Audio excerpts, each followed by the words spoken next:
உண்மைகளை உரத்து சொல்லும் யூடிவியின் இரவு நேர பிரதான செய்தியறிக்கையுடன் இணைந்து கொள்ளும் நான் விதுர்ஷன் பத்மநாதன். விரிவான செய்திகளுக்கு செல்வதற்கு முன்னால் முதலில் இன்றைய தலைப்புச் செய்திகள். பயங்கரவாதம் எனும் உலகளாவிய சவாலை வெற்றி கொள்ள உலகம் கைகோர்க்க வேண்டும் என்கிறார் ஜனாதிபதி. On humanity, I sympathize deeply with all who have lost their loved ones. தீர்த்த ஞாயிறு தாக்குதலுக்கு நீதி வேண்டி அமெரிக்கா வாழ் இலங்கையர்கள் ஆர்ப்பாட்டம். திலீபன் நினைவிடத்தில் அஞ்சலி செலுத்த முயன்ற செல்வராசா கஜேந்திரன் கைது.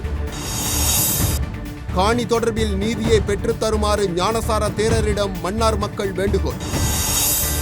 கரவலப்பிட்டியவில் கால் ஊண்டுகிறது அமெரிக்கா, ஆபத்து என்கிறார் விஜித ஹேரத். ஆகியவை எமது தலைப்புச் செய்திகள். இனி விரிவான செய்திகளில் முதலில் உள்நாட்டு செய்திகள்.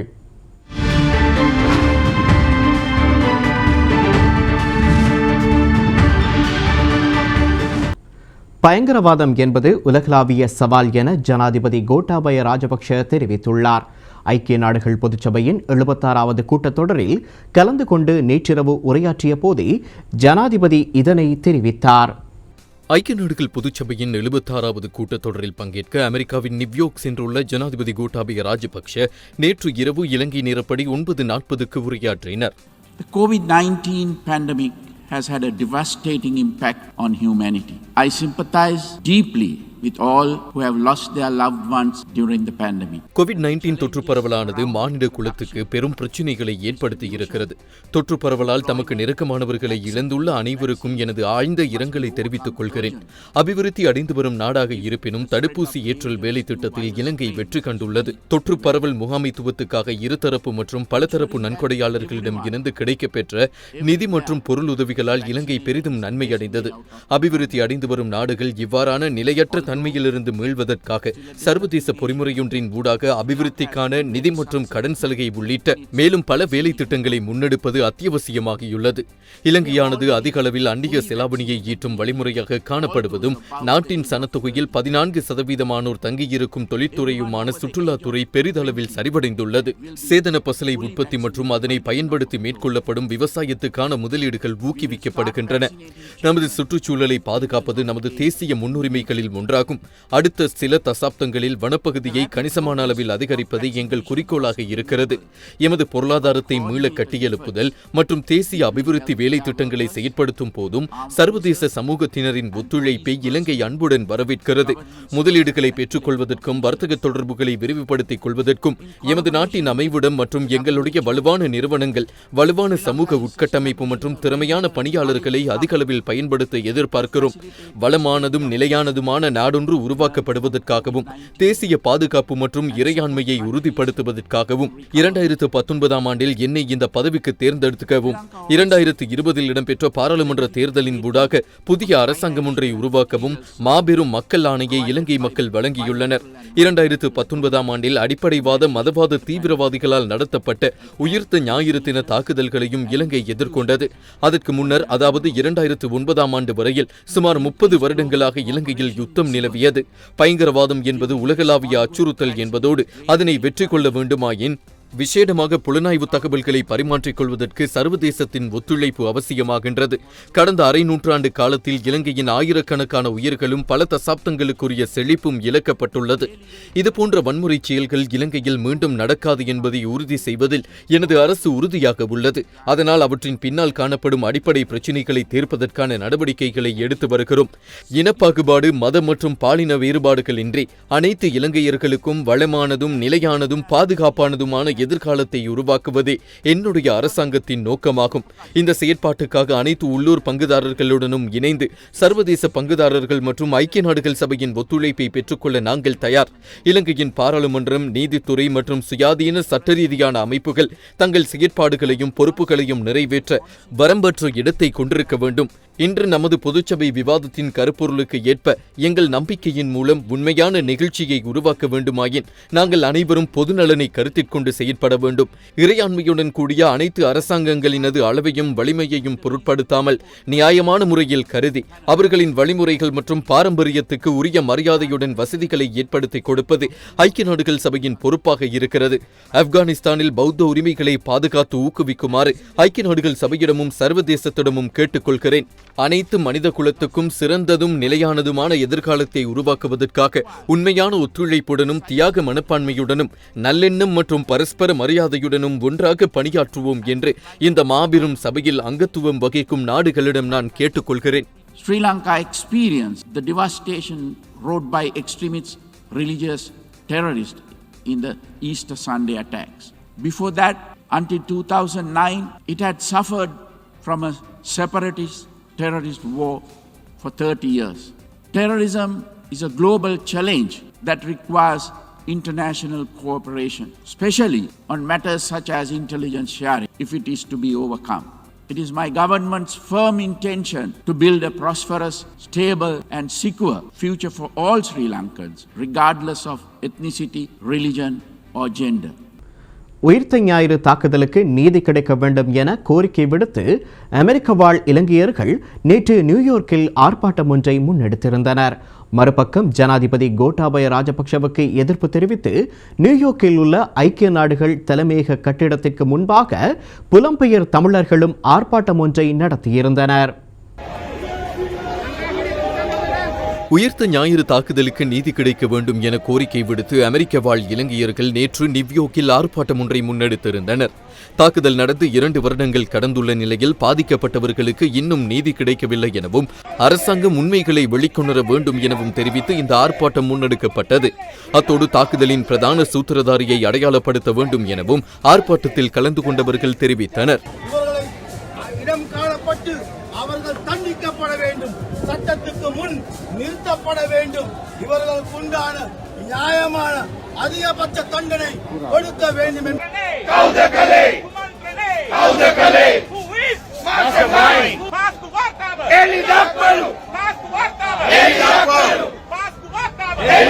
මම පුද්ගලිකව විශ්වාස කරනවා ලංකාවේ විමර්ශන කිසිසේත්ම ප්‍රමාණවත් අයකින් සිද්ධ වුණේ නැහැ.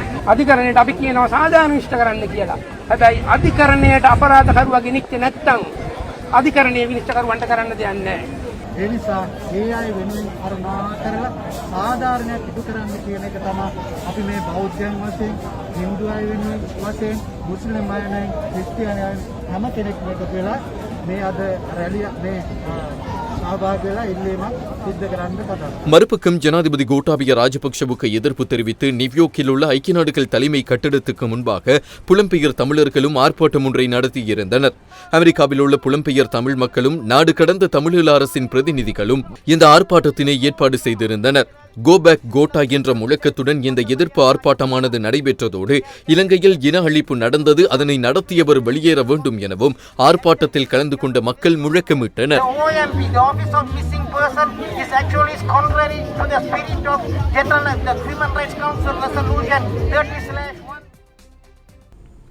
இதுவரையில் சிறையில் இருந்த 16 தமிழ் கைதிகள் விடுவிக்கப்பட்டுள்ள நிலையில் ஏனைய நபர்களையும் விரைவில் விடுவிக்க நடவடிக்கை எடுக்கப்படும் என அமைச்சர் நாமல் ராஜபக்ஷ தெரிவித்துள்ளார். குறிப்பாக சமூக வலைதளங்களில் சில பதிவுகளை வெளியிட்ட காரணத்துக்காக சிறையில் உள்ள இளைஞர்கள் தொடர்பிலும் விரைவில் நடவடிக்கைகள் முன்னெடுக்கப்படும் எனவும் அவர் தெரிவித்துள்ளார். மட்டக்களப்புக்கு விஜயம் மேற்கொண்ட பொழுதே அவர் இதனை தெரிவித்தார். மட்டக்களப்பு மாவட்டத்தில் மேற்கொள்ளப்பட்ட பல அபிவிருத்தி திட்டங்களை மக்கள் பவனிக்காக கையளிப்பதற்கும் மேற்கொள்ளப்படவுள்ள மேலும் பல அபிவிருத்தி திட்டங்கள் தொடர்பில் ஆராய்வதற்காகவும் மட்டக்களப்பிற்கு அமைச்சர் நாமல் ராஜபக்ஷ விஜயம் மேற்கொண்டார். குறித்த இடத்தில் பயங்கரவாத தடை சட்டத்தில் கைது செய்யப்பட்டு தடுப்பு காவலில் வைக்கப்பட்டுள்ள தனது மகனை விடுதலை செய்யுமாறு கோரியும் உடனடியாக இதற்கு தீர்வொன்றை சொல்லிவிட்டு போகுமாறும் தாயொருவர் கண்ணீர் விட்டு அமைச்சர் நாமல் ராஜபக்ஷவிடம் வேண்டுகோள் விடுத்தார்.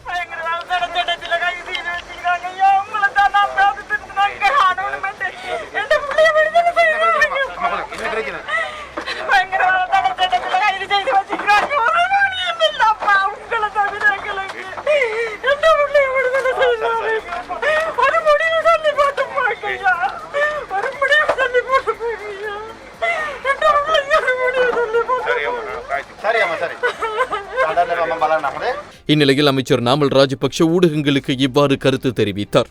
ඔහුගේ ආණ්ඩුව ඡන්දෙට ආවේ එයා නිදහස් කරනවා කියලා. ඡන්දෙත් ගත්තා. ඒක කරේ නෑනේ. கடந்த அரசாங்கம் இந்த மக்களை ஏமாற்றுகின்ற வேலையை தான் செய்தது. ஆனால் அவர்களை விடுதலை செய்வதாக தெரிவித்து தேர்தலுக்கு வந்தது. வாக்குகளையும் பெற்றுக்கொண்டது. ஆனால் செய்யவில்லை. அதற்கு ஒரு வழிமுறை இருக்கிறது. அதனை பின்பற்ற வேண்டும். ஜனாதிபதி அதற்கான பணியை ஆரம்பித்துள்ளார். இதுவரை 16 பேர் விடுதலை செய்யப்பட்டுள்ளனர். ஏனையவர்கள் தொடர்பிலும் விரைவில் நடவடிக்கை எடுக்கப்படும். குறிப்பாக இளைஞர்கள் சிறையில் உள்ளனர். சமூக வலைதளங்களில் சில பதிவுகள் இட்ட காரணத்துக்காக அவர்கள் கைது செய்யப்பட்டுள்ளனர். அவர்கள் தெரியாமல் செய்த ஒன்று இருக்கும் என்றால் அவர்களை சீர்திருத்தி சமூகத்துக்குள் அனுப்ப வேண்டும். இளைஞர்கள் என்பவர்கள் இந்த நாட்டுக்கு முக்கியமானவர்கள். யாராவது வழி தவறி செல்கின்றனர் என்றால் அவர்களை நாங்கள் சீர்திருத்துவதை விட்டுவிட்டு அவர்களுக்கு ஆதரவாக இருக்கக்கூடாது. அந்த அம்மாவும் அந்த கோரிக்கையை தான் முன்வைத்தார். නොමග යන එකට අත දෙන එක නෙමෙයි අපි කරන්න ඕනේ. නැවත නොමග යවන්න යන එකට උඩගිනි දෙන වැඩක් නෙමෙයි අපි කරන්න ඕනේ. එයා පුනරුත්ථාපනය කළ සමාජගත කරන්න. ඉතින් ඒ අම්මා කතා කරේත් ඒ සම්බන්ධයෙන් மன்னார் திருக்கேதீஸ்வர ஆலயத்தில் இடம்பெற்ற விசேட பூஜைகளில் கலந்து கொள்வதற்காக பொதுபல சேனா அமைப்பின் பொதுச் செயலாளர் கலகொட அத்தே ஞானசார தேரர் திடீர் விஜயம் ஒன்றினை மேற்கொண்டிருந்தார். மன்னார் திருக்கேதீஸ்வர ஆலயத்தில் கொரோனா இல்லாத இலங்கை உருவாக வேண்டும் என நேற்று மாலை இடம்பெற்ற விசேட பூஜையில் பங்கேற்க பொதுபல சேனா அமைப்பின் பொதுச் செயலாளர் கலகுட அத்தே ஞானசார தேரர் திடீர் விஜயம் ஒன்றினை மேற்கொண்டிருந்தார். மன்னார் வந்த நிலையில் இடைவெளியில் வழிமறித்த கோவில் மோட்டை விவசாயிகள் தங்களின் காணி பிரச்சினையை தீர்த்து தருமாறு கோரிக்கை விடுத்ததன் அடிப்படையில் கோயில் மோட்டை வயல்காணிக்கு பொதுபல சேனா அமைப்பின் பொதுச் செயலாளர் கலகுட அத்தே ஞானசார தேரர் தலைமையிலான குழுவினர் நேரடியாக சென்று பார்வையிட்டனர். தேவாலயங்களுக்கு காணிகளை வழங்குவதை விட மக்களின் பசியை தீர்ப்பதே முக்கியம் என தெரிவித்ததுடன் குறித்த காணியை கோயில் மோட்டை விவசாயிகளுக்கு பெற்றுத்தர தன்னால் இயன்ற நடவடிக்கை எடுப்பதாகவும் இதன்போது உறுதியளித்தார்.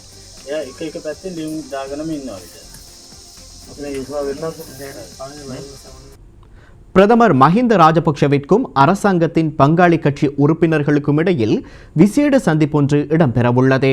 குறித்த சந்திப்பு நாடாளுமன்ற கட்டிட தொகுதியில் நேற்றைய தினம் நடைபெறுவதாக இருந்த போதிலும் பின்னர் இன்றைய தினத்திற்கு ஒத்திவைக்கப்பட்டிருந்தமை குறிப்பிடத்தக்கது. கரவலப்பிட்டிய யுகதனவி மின் உற்பத்தி நிலையத்தின் 40% பங்குகளை கொள்வனவு செய்வதற்கான உடன்படிக்கையில் இலங்கை அரசாங்கத்துடன் கையொப்பமிட்டதாக அமெரிக்காவின் நியூ ஃபோர்ட்ரஸ் நிறுவனம் அறிவித்துள்ளது. கொழும்பு துறைமுகத்துக்கு அப்பால் கடலில் இயற்கை திரவ வாயு முனையம் ஒன்றை நிர்மாணித்தல், கரவலப்பிட்டிய மின் உற்பத்தி நிலையம் வரை குழாய் கட்டமைப்பை அமைத்தல் ஆகிய ஒப்பந்தத்தில் அடங்குவதாக அமெரிக்க நிறுவனம் பகிரங்கப்படுத்திய அறிக்கையில் குறிப்பிடப்பட்டுள்ளது. கரவலப்பிட்டிய யுகதனவி மின் உற்பத்தி நிலையம் ஏற்கனவே 310 மெகாவாட் கொள்வனவை கொண்டிருப்பதுடன் 2023ஆம் ஆண்டளவில் மேலதிகமாக 700 மெகாவாட் மின்சாரத்தை உற்பத்தி செய்வதற்கு திட்டமிடப்பட்டுள்ளதாக அந்நிறுவனம் அறிவித்துள்ளது. இந்த விடயம் தொடர்பில் மின்சக்தி அமைச்சர் நாடாளுமன்றத்தில் அறிவிப்பார் என நம்புவதாக அமைச்சரவை பேச்சாளர் அமைச்சர் டலஸ் அலகபெரும நேற்று அமைச்சரவை தீர்மானங்களை அறிவிக்கும் ஊடகவியலாளர் சந்திப்பில் தெரிவித்திருந்தார். கரவலப்பிட்டிய யுகதனவி மின் உற்பத்தி நிலையத்தின் 40% பங்குகளை அமெரிக்கா நிறுவனத்துக்கு வழங்குவது தொடர்பில் நாடாளுமன்ற உறுப்பினர் விஜித ஹேரத் இவ்வாறு கருத்து தெரிவித்தார். පද්ධතිය ඉදිකිරීම ඩොලර් මිලියන 250ක ව්‍යාපෘතියක්. ඊට වඩා භයානක වෙන්නේ ඉන් පස්සේ ඒ ගිවිසුම් ප්‍රකාරව ස්වභාවික ගෑස් සැපයුම මුළුමනින්ම මේ ඇමරිකානු පෝර්ට්‍රස් සමාගම වෙත පැවරීම. நள்ளிரவு 12:06 அளவில் ரகசியமாக அமெரிக்காவின் நியூ ஃபோர்ட்ஸ் நிறுவனத்தின் கரவலப்பிட்டிய யுகதனவி மின் உற்பத்தி நிலையம் விற்பனை செய்யப்பட்டுள்ளது. இதன் மூலம் ஒரு சுவிட்சை அழுத்தினால் முழு இலங்கையையும் இருளில் வைக்க முடியும். ஒரு புறத்தில் தேசிய பாதுகாப்புக்கு அச்சுறுத்தல் விடுக்கும் செயற்பாடு, மேலும் எமது மின் நிலையத்தை அமெரிக்கா நிறுவனத்துக்கு விற்பனை செய்யும் செயற்பாடு. நாட்டு மக்களின் இறையாண்மைக்கு எதிராக எடுக்கப்பட்ட தீர்மானமாக நாம் இதனை பார்க்கிறோம். உடனடியாக மின் உற்பத்தி நிலையத்தை நாட்டு மக்களின் உறுத்துக்கு ஏற்புடையதாக்குமாறு கேட்டுக்கொள்கிறோம்.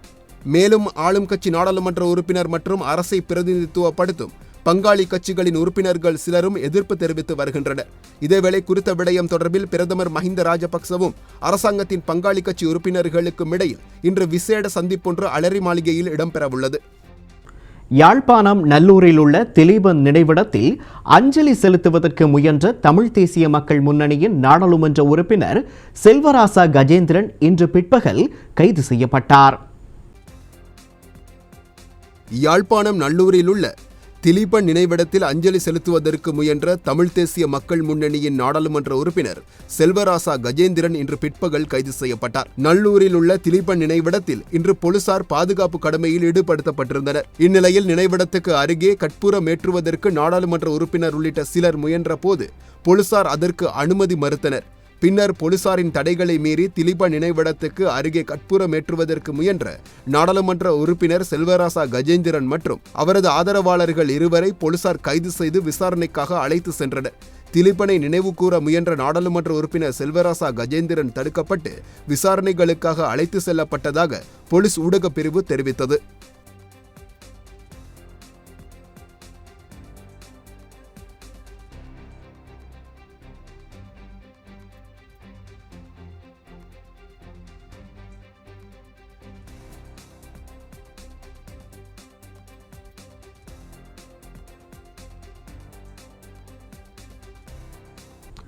பன்னிரண்டு முதல் 19 வயதுக்கு உட்பட்ட பாடசாலை மாணவர்களுக்கான கொரோனா தடுப்பூசி வழங்கும் திட்டத்தின் முதற்கட்ட நடவடிக்கையானது நாளை ஆரம்பமாக உள்ளது. கொழும்பில் உள்ள லேடி ரிச்வே சிறுவர் மருத்துவமனையில் தடுப்பூசி வழங்கும் திட்டம் முதற்கட்டமாக ஆரம்பிக்கப்பட உள்ளது என சுகாதார அமைச்சர் கஹலிய ரம்புக்வெல தெரிவித்தார்.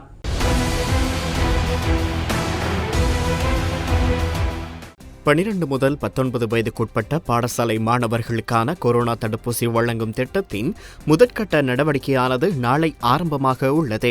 கொழும்பில் உள்ள லேடி ரிச்வே சிறுவர் மருத்துவமனையில் தடுப்பூசி வழங்கும் திட்டம் முதற்கட்டமாக ஆரம்பிக்கப்பட உள்ளது என சுகாதார அமைச்சர் கஹலிய ரம்புக்வெல தெரிவித்தார். மேலும் குருநாகல் மற்றும் அனுராதபுரம் ஆகிய மாவட்டங்களிலும் தடுப்பூசிகள் வழங்கும் நிகழ்வு தொடங்கப்படும் எனவும் சுகாதார அமைச்சர் தெரிவித்தார். நேற்றைய தினத்தில் மாத்திரம் இலங்கையில் Covishield, Sinopharm, Sputnik V, Pfizer மற்றும் மொடர்னா தடுப்பூசிகள் வழங்கப்பட்ட விவரங்கள் இவ்வாறு அமையப்பெற்றுள்ளன. கோவிஷீல்டின் முதலாவது டோஸ் 777 பேருக்கும், கோவிஷீல்டின் இரண்டாவது டோஸ் 33,462 பேருக்கும், சைனோஃபார்மின் முதலாவது டோஸ் 1,22,165 பேருக்கும், சைனோஃபார்மின் இரண்டாவது டோஸ் 31,931 பேருக்கும், ஸ்புட்னிக் வி தடுப்பூசியின் முதலாவது டோஸ் யாருக்கும் ஏற்றப்படவில்லை. ஸ்புட்னிக் வி தடுப்பூசியின் இரண்டாவது டோஸ் 37,234 பேருக்கும், ஃபைசரின் முதலாவது டோஸ் 421 பேருக்கும், ஃபைசரின் இரண்டாவது டோஸ் 8 பேருக்கும், மொடர்னா முதலாவது டோஸ் 2,346 பேருக்கும், மொடர்னா இரண்டாவது டோஸ் 220 பேருக்கும் செலுத்தப்பட்டுள்ளது. இதேவேளை இலங்கையில் அபிவிருத்தி பணிகளில் ஈடுபட்டுள்ள சீன பிரஜைகள் 2,865 பேருக்கு சைனோஃபார்ம் தடுப்பூசியின் முதலாவது டோஸ் போடப்பட்டுள்ளதுடன் 2,435 பேருக்கு இரண்டாவது டோஸ் போடப்பட்டுள்ளமை குறிப்பிடத்தக்கது. வவுனியா வடக்கு நெடுங்கேணி பிரதேச செயலாளர் பிரிவிலும் 20 தொடக்கம் 30 வயதுக்கு இடைப்பட்டவர்களுக்கு முதலாம் கட்ட தடுப்பூசி ஏற்றும் நடவடிக்கை இடம்பெற்று வருகின்றது. நெடுங்கேணி பொது வைத்தியசாலை தமிழ் மகா வித்தியாலயத்தில் 20 தொடக்கம் 30 வயதுக்கு இடைப்பட்டோருக்கு முதலாம் கட்ட சைனோஃபார்ம் தடுப்பூசி ஏற்றும் நடவடிக்கை இன்று முன்னெடுக்கப்பட்டது. இந்நிலையில் பெருந்திரளான இளைஞர் யுவதிகள் முதலாம் கட்ட தடுப்பூசியை ஆர்வத்துடன் ஏற்றிக்கொள்வதை அவதானிக்க முடிந்தது. கொரோனா வைரஸ் தொற்றுக்கு உள்ளாகி கொழும்பில் தனியார் வைத்தியசாலை ஒன்றில் சிகிச்சை பெற்று வந்த நிலையில் வைத்தியர் ஏலியன் த ஒயிட் நேற்று சிகிச்சை பலனின்றி உயிரிழந்தார். பிரதமர் மஹிந்த ராஜபக்ஷவின் பிரதான வைத்தியராக கடமையாற்றிய வைட்டிற்கான பிரதமரின் இரங்கல் செய்தியில் நாட்டின் பல முன்னணி வீரர்கள் மற்றும் வெளிநாட்டு வீரர்களுக்கு மிக சிறந்த முறையில் சிகிச்சை அளித்து வந்த வைட்டின் இந்த திடீர் இழப்பானது என்னை பேரதிர்ச்சிக்குள்ளாக்கியுள்ளது என குறிப்பிடப்பட்டுள்ளது. இதேவேளை வைட்டின் மறைவு குறித்து இலங்கையின் முன்னணி கிரிக்கெட் வீரரான லசித் மாலிங்க தனது முகப்புத்தகத்தில் இரங்கல் செய்தி ஒன்றினை பதிவிட்டுள்ளார். கொரோனா தொற்றிலிருந்து மேலும் 16,720 பேர் பூரணமாக குணமடைந்து வீடு திரும்பியுள்ளதாக சுகாதார அமைச்சு தெரிவித்துள்ளது. இதற்கமைய இதுவரை கொரோனா தொற்றில் இருந்து பூரணமாக குணமடைந்தவர்களின் எண்ணிக்கை 4,51,742 அதிகரித்துள்ளது. இதேவேளை நாட்டில் கொரோனா தொற்றுக்கு உள்ளானவர்களின் எண்ணிக்கை 5,08,672 அதிகரித்துள்ளது. மேலும் கோவிட் தொற்றுக்கு உள்ளாகி உயிரிழந்தோரின் எண்ணிக்கை 12,376 அதிகரித்துள்ளதாக சுகாதார அமைச்சு தெரிவித்துள்ளது.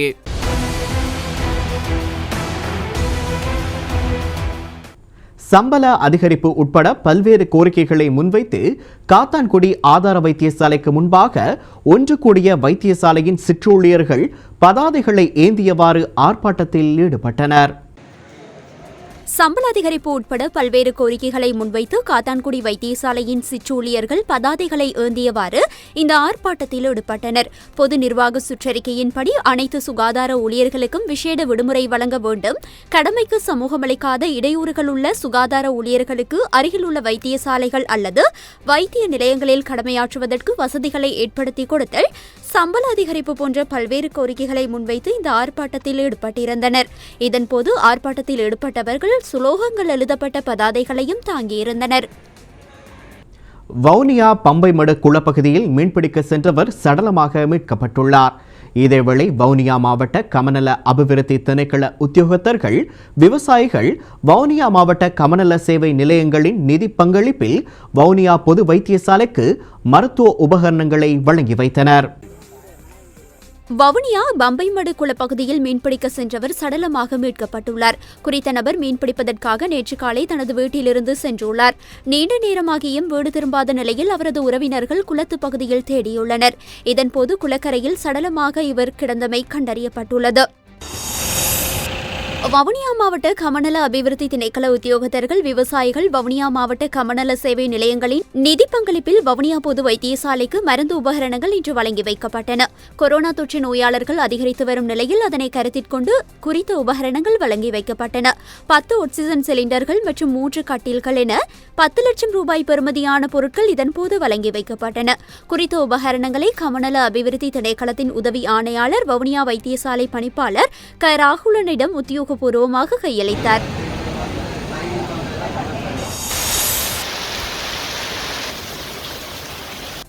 மட்டக்களப்பு மாவட்டத்தின் எல்லைப்புற கிராமங்களில் தற்போது பருவமழை பெய்ய தொடங்கியுள்ளது. இந்நிலையில் அந்த பகுதியில் பெரும்போக வேளாண்மை செய்கைக்குரிய ஆரம்ப வேளாண்மை செய்கைக்குரிய வேலைகளும் ஆரம்பிக்கப்பட்டுள்ளன.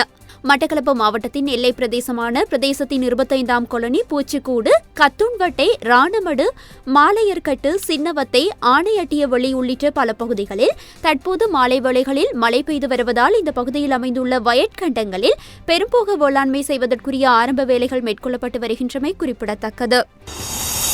கல்முனை பிரதேச செயலகத்தின் கீழ் உள்ள நட்பிட்டிமுனை பிரதேசத்தில் தெரிவு செய்யப்பட்ட சமுர்த்தி உதவி பெறும் குடும்பங்களுக்கு அவர்களின் வாழ்வாதாரத்தை உயர்த்துவதற்காக கறவை இன பசு மாடுகளை வழங்கி வைக்கும் நிகழ்வு இன்று மருதமுனை மற்றும் நட்பிட்டிமுனை சமுர்த்தி வங்கி முகாமையாளர் சட்டத்தரணி எம் முஃபீன் தலைமையில் இடம்பெற்றது. இத்துடன் எமது செய்தி அறிக்கைகள் யாவும் நிறைவடைந்தன. மீண்டும் எமது பிரதான செய்தி அறிக்கையினை நாளை இரவு 7:30 மணிக்கு எதிர்பாருங்கள்.